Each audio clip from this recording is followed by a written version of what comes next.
So we have these almost like it's just a mark where the burner is, especially on this one, which is the most used one. I just went over this, cleaned it with like stovetop cleaner even, and that doesn't touch it no matter how hard you scrub it, these stay here. So we're gonna try, it's more of an automotive method, if we take the buffer, and we're gonna try buffing this and see if we can buff that out. So we'll just add a little bit of water on here just to lubricate it, and it should have enough buffing compound on the wheel already just to buff that out. I'm gonna turn this down a little bit so it's not quite so fast.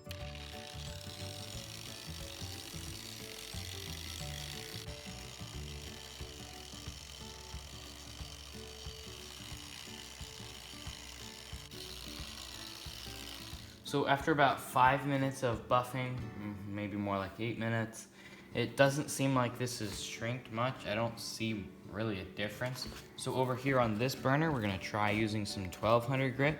And on this side, there definitely was some I'm not sure what to call it, but that mark. We tried sanding this for a little bit and it definitely seemed to go away. So we're gonna try it on this side and see if this goes away, because there's definitely a pretty big mark there. Now our stove does have a crack right here in the stovetop, and it actually costs as much as buying a whole new stove than it does just to replace this one glass piece. So it's not the end of the world if we put some scratches, I guess, in the glass. So of course our hope is not to put a bunch of scratches in the glass, but we're just experimenting and seeing what works. So I'd say this 1200 grit is making a difference. I see a lot less of a mark here. It's much more faint.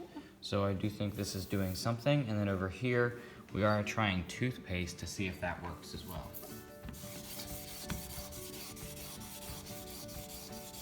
So right here where we were using the sandpaper, it doesn't look like there's any major marks anymore. Definitely seems like the sandpaper is working. And then over here with the toothpaste, it's doing something, but it's going very slow. The sandpaper is definitely much faster. And over here, I'm actually not seeing any scratches on the glass with the sandpaper. So this stovetop cleaner, it definitely does a good job when you wipe it on there, but with these really deep marks or whatever these are, it definitely doesn't touch these, but it gives the glass itself a nice shine, but it doesn't actually feel like there's any grit in here. It feels like seems like what's working is that 1200 grit sandpaper. You can see I don't have really any more marks on here, and this is way better. So we have a block here with some 1200 grit, so it's flat, and we're just going over this, and it's definitely taking that down fast.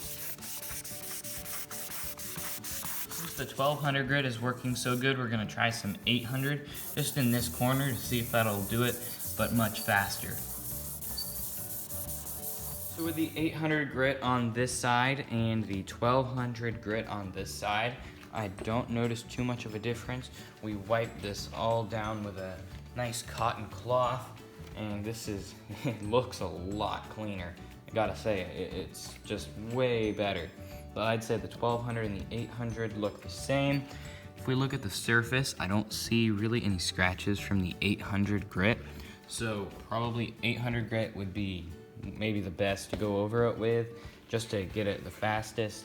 But if you don't want to take the chance, 1200 grit works fine as well, but this definitely looks way better. Yeah, a few different ways you can use to try to buff this out. We've tried a few of these, and the only method that really worked was the sandpaper. And this cooktop cleaner definitely does give it a nice shine once it's all clean.